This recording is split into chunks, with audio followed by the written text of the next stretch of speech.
How to animate text on Canva.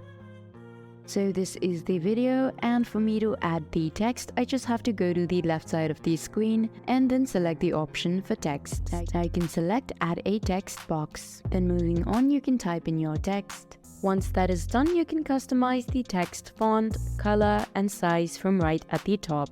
Once all is done, you again have to click on the text. Now from here you have to go to Animate, then move on to the left side. Now in the animation you get a loads of options that you can choose from. So I'll be selecting this one. Once that is selected, you can even choose the intensity and the direction. You also get the option to choose if you want the animation to start on the enter or when the video ends, or you even get to select both. You can play around with all the animations available and select the one that you like the best. If you want to remove the animation, you also have that option right at the bottom. That is how you add animation to text on Canva. Hope I was able to help you out. Thank you for watching.